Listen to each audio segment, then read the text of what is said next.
Une page se tourne dans l'histoire du patrimoine du pays de Morlaix. Le château de Kérosal ne fera plus partie du paysage. Construit à Tollet en 1888, la bâtisse est envahie par la mérule, un champignon lignivore qui s'attaque au bois d'œuvre et le transforme en un bois sec et cassant. Le château présente maintenant de gros risques en termes de sécurité et faute de repreneur, il va donc être déconstruit. L'association Les Genêts d'Or est propriétaire de l'édifice depuis 1972. Exploité auparavant par la communauté des sœurs franciscaines qui en avait fait une école, le château devient ensuite un centre d'accueil médico-social pour la petite enfance et enfin un foyer de vie pour personnes adultes handicapées. La médiation animale est un outil moteur dans la vie de ces personnes. Les écuries du château et le parc environnant sont utilisés dans ce but. C'est un élément assez fort du foyer depuis une vingtaine d'années, une trentaine d'années presque, le temps passe. Très compliqué de faire auprès des personnes gravement handicapées. Et la nature, l'environnement, les animaux sont des supports qu'on a expérimentés à droite et à gauche.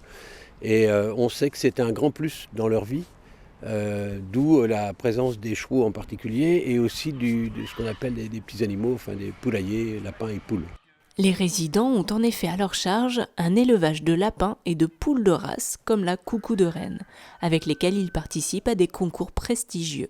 On est parti de loin avec cette ferme. Quand je suis arrivé en 83, il devait rester 4-5 poules dont s'occupait un vieil éducateur, François. Et quand je vois aujourd'hui ce que c'est devenu, je me dis que ça peut encore être mieux et avec des bâtiments un petit peu plus modernes et plus efficaces. Oui, j'aimerais bien qu'il y ait des investissements privés ou autres d'ailleurs sur ce projet-là, qui est un beau projet. Après la destruction du château, il est prévu l'aménagement d'un nouveau parc accessible au public afin d'assurer la continuité du lien des résidents avec les visiteurs. C'était une des volontés premières dans les années 80, d'utiliser les animaux comme un aimant, entre guillemets et sans guillemets, avec l'extérieur pour que ces personnes handicapées ne vivent pas dans un ghetto, mais soient en lien avec des environnements, les enfants, les adultes, les familles bien entendu. Afin de garder la mémoire de cet édifice du XIXe siècle, 3 anciennes cheminées du château vont être installées dans l'actuel foyer de vie de Kérosal.